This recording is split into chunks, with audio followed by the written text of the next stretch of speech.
वहां पे एक मुस्लिम देश पे डोनाल्ड ट्रंप बॉम्बिंग करता है और यहां पे पाकिस्तानियों को गालियां पड़ती हैं पाकिस्तानियों से। इसीलिए इजराइल और अमेरिका यह सोच रहे हैं कि जब एक बार सफाया हो तो फिर हर चीज का सफाया हो। लेकिन फाइटर जेट्स और ड्रोन से रेजिम चेंज नहीं होता, आपको ग्राउंड फोर्सेस भेजनी पड़ती हैं। अब ये देखिए, ये खमेनी मुझे लगता है डर रहा है थोड़ा सा, इसने यूएस का तो नाम ही नहीं लिया। तो Israel Israel Israel, Zionist enemy, star of David, ये मार दूंगा, ऐसा कर दूंगा जी, वैसा कर दूंगा। ओ भाई, जिसने तुम्हें मारा है असली में, जो तुम्हारी चीखें निकली हैं, जो तुम्हारा दुख है, उसका नाम तो लो। जिसको ऐसा लग रहा है कि आपने ईरान को ठोक दिया और बस ईरान खत्म हो गया, ना, ईरान अभी लड़ेगा। ये लड़ाई गंदी होगी, ये लड़ाई लंबी होगी और ये लड़ाई हवा से अब जमीन पे आने वाली है।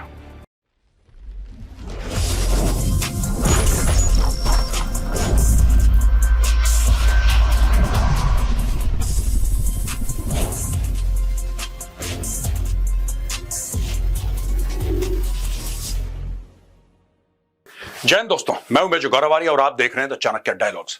ऑपरेशन मिडनाइट हैमर कैसे हुआ दोस्तों? इसमें साम भी था, दाम भी था, दंड भी था और भेद भी था।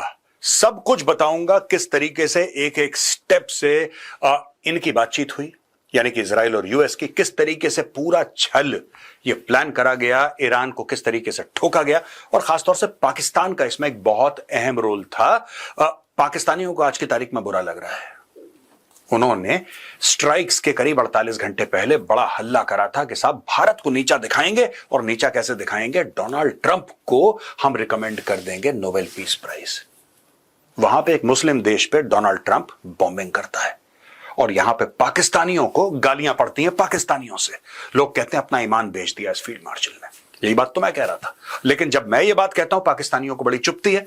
चलिए, ऑपरेशन मिडनाइट हैमर के बारे में थोड़ी देर से बात करेंगे। सबसे पहले आज की कुछ ब्रेकिंग न्यूज है जिसका एनालिसिस मैं समझता हूं आपको देना बहुत जरूरी है दोस्तों। ये खबर है द गार्डियन, बहुत मशहूर इंटरनेशनल न्यूज़पेपर है। गार्डियन ने यह कवर करा है रेजिम चेंज इन ईरान। अब अभी तक इजराइल तो कह रहा था कि हमें रेजिम चेंज करना है, रेजिम चेंज करना है, और इजराइल की बात समझ में भी आती है। लेकिन अमेरिका, या आप डिफेंस सेक्रेटरी की बात कर लीजिए, एनएसए की बात कर लीजिए, सब लोग ये कह रहे थे अमेरिका में कि नहीं नहीं साहब, रेजिम चेंज जो है यानी कि तख्ता पलट हम लोग नहीं एस्पायर टू कर रहे हैं, हम नहीं चाहते कि वहां पे तख्ता पलट हो। लेकिन दोस्तों, धीरे धीरे बात सामने आने लगी है कि अमेरिकन भी वही चाहते हैं जो इजरायलीज चाहते हैं। Trump news at a glance, US president talks regime change and MIGA after Iran strikes. ये कहता है it is not politically correct, ये डोनाल्ड ट्रंप का ट्वीट है, it's not politically correct to use the term regime change, but if the current Iranian regime is unable to make Iran great again, why won't there be a regime change? मीगा, make Iran great again, इसने कुछ नहीं कहा और सब कुछ कह दिया। उसने बोला हम नहीं चाहते करना, लेकिन अगर हो गया तो क्या बुरा है, राइट? ये ट्रंप कह रहा है दोस्तों। The Trump administration sent mixed signals to Iran. This happened after US strikes on Iranian nuclear sites. Defense Secretary Hegseth denied regime change was the goal. President Trump hinted otherwise. Iran threatened retaliation, raising fears of a wider conflict. China and Russia condemned the US action. World leaders urged renewed negotiations. Oil prices rose amid escalating tensions. दोस्तों देखिए, बात यह है ना, मैं फिर से आपको शॉर्ट में समझा देता हूं कि रेजिम चेंज क्यों चाहता है इजराइल और अमेरिका। कारण क्या है? क्या कोई पर्सनल खुंदक है इन लोगों की खमेनेई से या ईरान की सरकार से? नहीं, बात यह है इंटेंट एंड कैपेबिलिटी वाली। मैं बार बार रिपीट करता हूं, अगर आप जियोपॉलिटिक्स को इंटेंट और कैपेबिलिटी के लेंस से देखेंगे आपको सब कुछ क्लियर हो जाएगा, आईने की तरह साफ हो जाएगा। अब दोस्तों हम ये देखते हैं इंटेंट और कैपेबिलिटी, यानी कि ईरान का इंटेंट क्या है और ईरान की कैपेबिलिटी क्या है।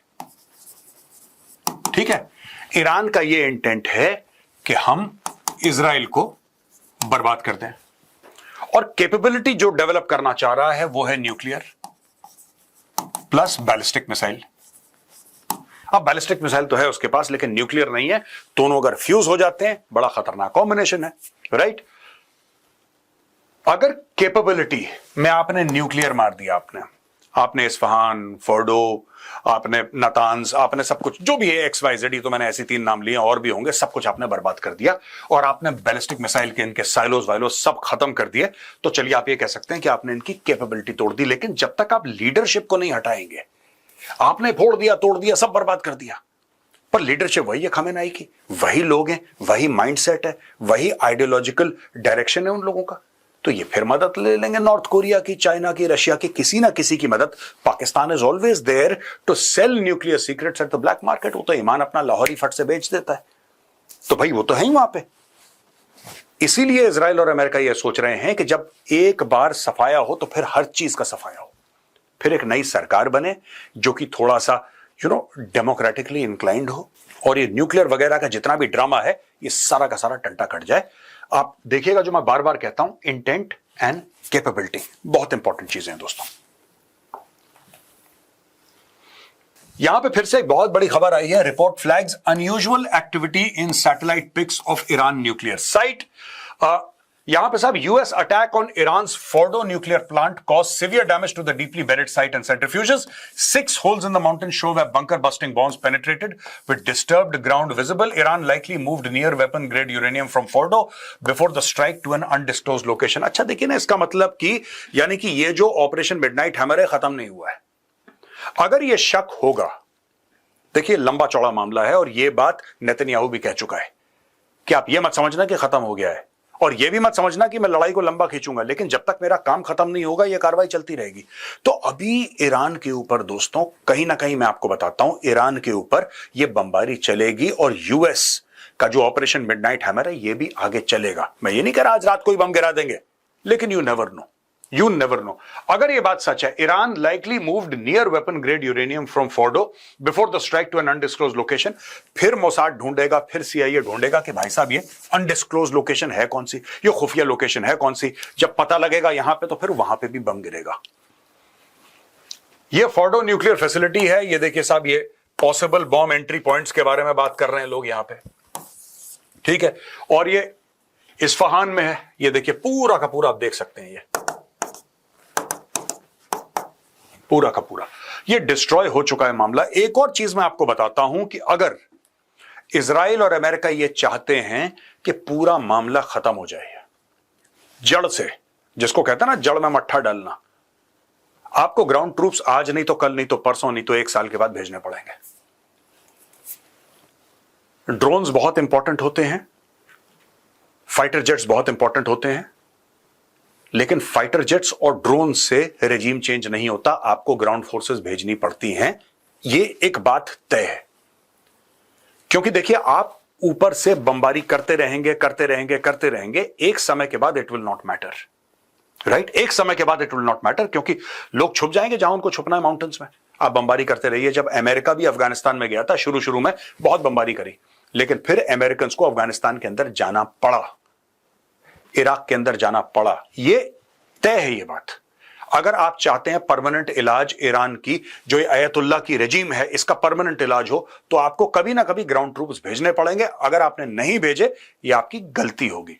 बाकी इनकी जो प्लानिंग है, I am not aware, I am not privy to such plans. जाहिर सी बात है, we are commentators, we are analysts, और ये प्लान तो बड़े सीक्रेट होते हैं, तो मुझे तो इसके बारे में कोई नॉलेज नहीं है। लेकिन आपको कभी ना कभी ग्राउंड ट्रूप्स भेजने पड़ेंगे, चाहे फ्रेंडली कंट्रीज के भेजें, चाहे पाकिस्तान को बोलें कि दोबारा एक बार और दगा दो, या अमेरिकन खुद जाएं, इजरायलीज खुद जाएं, कोई भी जाए, I don't know who will go, लेकिन आपको फ्लश आउट करना पड़ेगा वंस एंड फॉर ऑल। एक बार फ्लश आउट आपको तो करना ही पड़ेगा। वहां पे दोस्तों ईरान ने कसम खा ली है यूनाइटेड स्टेट्स ऑफ अमेरिका से बदला लेने की, और बोला है कि साहब हम बदला जरूर लेंगे। Iran backed militia planning attack on US basis in Iraq, Syria. एक रिपोर्ट आई है, खुफिया रिपोर्ट, और रिपोर्ट ये कहती है कि साहब ये सारा का सारा प्लान बन चुका है, और अब ये लोग अटैक करेंगे। टाइम्स ऑफ इंडिया से हमने न्यूज उठाई है, वेल रिसर्च्ड आर्टिकल है, आप जरूर पढ़िए इसको। Iran backed militia planning attack on US. तो किस तरीके से, देखिए ईरान की कैपेबिलिटी नहीं अटैक करने की, ईरान की कभी भी कैपेबिलिटी नहीं थी। आज तक ईरान ने टेल अवीव के ऊपर, अमेरिकन तो बहुत दूर की बात है, छोड़ो अमेरिकन को, वो तो बहुत बड़ी बात है, इन्होंने कभी टेल अवीव के ऊपर भी अपने हवाई जहाज नहीं भेजे ईरान ने। वो कैपेसिटी है ही नहीं, दूर से मिसाइल फायर कर दी, कहानी खत्म। खुद का कभी जाके काम नहीं करना, खुद जाके कभी खतरे के आसपास नहीं मंडराना, क्योंकि वहां पे हिट बैक हो सकता है, लॉसेस हो सकते हैं, दूर से बैलिस्टिक मिसाइल फायर करो। ये हर समय ईरान का प्रोग्राम रहा है। दोस्तों यहां पे Iran backed militias in Iraq and Syria are preparing to strike US bases in show of retaliation following American air strikes on Iranian nuclear sites, while Iraqi officials are working to de-escalate. Intelligence reports show clear signs of mobilization. The militias, armed with long-range missiles, have a history of attacks since the Gaza war. Iran's foreign minister has warned that all options are on the table to protect national security, with over 40,000 US troops stationed in the region and UN calls for restraint growing louder. The Middle East now stands on the edge of a potential military eruption. ये तो होना ही था यार, इसमें इतना क्या मतलब? There is no maths और ट्रिग्नोमेट्री और geometry in this, it's pretty simple straight forward. जैसा मैंने बोला पिछली स्लाइड में, आप अगर अपने बेसिस में बने रहेंगे, आपका बेस सऊदी अरब में हो, फॉर एग्जांपल मैं उदाहरण दे रहा हूं, मैं आपको स्पेसिफिक, आपका बेस कतर में हो, आपका बेस जॉर्डन में हो, आपका बेस कहीं भी हो मिडिल ईस्ट में, और दसियों जगह हैं आपके बेस, दसियों जगह, राइट? उससे कोई फर्क नहीं पड़ता। अगर आप चाहते हैं कि ये जितने भी इनके मिलिशियाज हैं, जितने भी टेरर ग्रुप्स हैं, ये हमला बंद करें, चाहे यूएस पे चाहे इजराइल पे, आपको ईरान के अंदर घुसना पड़ेगा। The head of the snake is in Tehran. आप ये समझिए, जब तक आप वहां से लाइफलाइन नहीं काटेंगे, ये सारा का सारा ड्रामा होता रहेगा। कुछ ग्रुप्स हैं जिनके नाम दिए गए हैं, वो लोग तैयारी कर रहे हैं अटैक करने की। लीवा फतेमयून, ये अफगान शिया फाइटर्स हैं, ये trained by Islamic Revolutionary Guard Corps Quds Force, active in multiple Syrian fronts. Liwa Zainabiyoun, ये पाकिस्तानी शिया फाइटर्स हैं। कतैब सैयद अल शुहादा, ये इराकी शिया मिलिशिया है। हरकत हिजबुल्लाह अल नजूबा, ये इराकी शिया पैरामिलिट्री है। लीवा अल कुद्स, ये पैलेस्टीनियन सीरियन फाइटर्स हैं। और Syrian Hezbollah units, local Syrian recruits हैं इसमें। तो ये 16 प्लस ग्रुप्स एक्टिव मेनली। तो आप ना इसको, आप ये मत समझना कि एक है ये, जैसे सीरियन हिजबुल्लाह यूनिट्स हैं, तो ये एक नहीं है सीरियन हिजबुल्लाह, इसकी 16 प्लस यूनिट्स हैं। तो ये भी छितराए हुए हैं, सब अलग अलग फैले हुए हैं, तो काफी सारे हैं। हो सकता है किसी में सिर्फ 20-25 फाइटर्स हो, कभी किसी में हो सकता है 2000 फाइटर्स हो, इट डिपेंड्स, अलग अलग जगह। इन सब को जो खुराक मिलती है दोस्तों, जब मैं खुराक की बात कर रहा हूं, मैं सिर्फ बात पैसे की नहीं कर रहा, आइडियोलॉजिकल खुराक जो इनको मिलती है, ईरान से मिलती है। और I can tell you from whatever limited knowledge that I have, and I admit it could be quite limited. मैं सिर्फ ये कहना चाहता हूं कि आप बमबारी करते रहिए, करते रहिए, करते रहिए। एक समय के बाद होता है कि it does not make that kind of impact. You have to move ground forces, whether it's tanks, whether it's infantry, whether it's with the support of artillery or helicopter gunships or aircraft or drones. आप कुछ भी करें, आपको वहां पे ground forces डालनी पड़ेंगी, तब जाके आप जमीन ऑक्यूपाई करेंगे, फिर आप फ्लश आउट करेंगे। It can not be done only with aircraft. ये अच्छा लगता है, B2 आया, नतान्स को ठोक दिया, इस्फहान को ठोक दिया, फोर्डो को ठोक दिया, ये कर दिया, वो कर दिया, ये सारी की सारी चीजें अच्छी लगती हैं, लेकिन इन द एंड अगर आप चाहते हैं एब्सोल्यूट चेंज, आपको ग्राउंड फोर्सेस डालनी पड़ेंगी। यहां पे खमैनी साहब ये ट्वीट पे ट्वीट करे जा रहे हैं, ये मीम्स बना रहे हैं, ये अब पता नहीं इनका मतलब क्या है। ये स्केलेटन बनाना और स्केलेटन के ऊपर स्टार ऑफ डेविड ये डाल देना, ऊपर जो इजरायली स्टेट का जो एम्बलम है उसको डाल देना यहां पे, और ये मिसाइल गिर रही हैं। Big mistake, Khamenei again warns Israel of punishment, no mention of US strike. अब ये देखिए, ये खमेनी मुझे लगता है डर रहा है थोड़ा सा, यूएस ने गलत करा, हम ये कर देंगे। लेकिन जब फॉर्मली खुद स्टेटमेंट डाल रहा है, खुद अपने ट्विटर से, खुद इसका जो ब्लू टेक वाला ट्विटर अकाउंट है, जेन्युइन है, वहां पे ये बात नहीं कर रहा है। The Zionist enemy has made a big mistake, committed a big crime, it must now be punished and is being punished, it is being punished right now.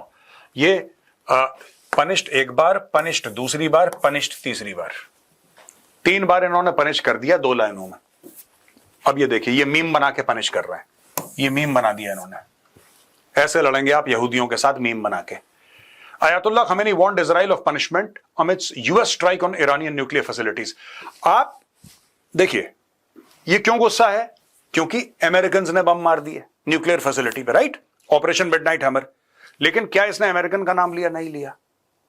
इसने यूएस का तो नाम ही नहीं लिया। तो Israel Israel Israel, Zionist enemy, star of David, ये मार दूंगा, ऐसा कर दूंगा जी, वैसा कर दूंगा।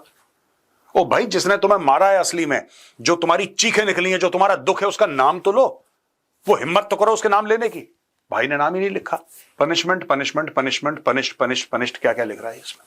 और मीम बना रहा है यहां पे। मैंने ट्वीट भी करा था उसको, मैंने बोला कि आप ये मोबाइल ये घड़ी ये सब मत करो, ठीक है? आपकी तरफ से आपकी टीम आपके आसपास होगी, मैं ये नहीं कह रहा आप पर्सनली ट्वीट कर रहे हो, कोई तो बना रहा होगा मीम या पोस्टर, कोई ना कोई तो बना रहा होगा। The Jews will track you down, please stop doing this nonsense. अच्छा नहीं लगता ये बच्चे टाइप के कार्टून, ये जिस टाइप के वीडियो गेम्स होते हैं, वीडियो गेम टाइप के आप ट्वीट बना रहे हैं यहाँ पे, और आप कह रहे हैं कि हम ये कर देंगे वो कर देंगे, कुछ नहीं कर पाएंगे आप। और दोस्तों एक और प्रेडिक्शन मैं आपको कर दूं, ठीक है ना? आज 23 तारीख है, मैं आपको आज बताता हूं, आप 28-29 तारीख तक एक बात देखेंगे, आप नोट कर लेना, आज 28-29 तारीख को आप ये देखेंगे कि ईरान की जो मिसाइल के अटैक हैं उनकी फ्रीक्वेंसी कम होना शुरू हो जाएगी इस महीने के एंड तक। 28, 29, 30, 2-3 दिन ये देख लीजिएगा। जो ईरान की फ्रीक्वेंसी है मारने की, जिस फ्रीक्वेंसी से ईरान मार रहा है, वो मैं ये नहीं कह रहा कि नहीं मारेगा, बिल्कुल मारेगा, उसकी फ्रीक्वेंसी कम हो जाएगी इस महीने के एंड तक, आप ये नोट कर लो।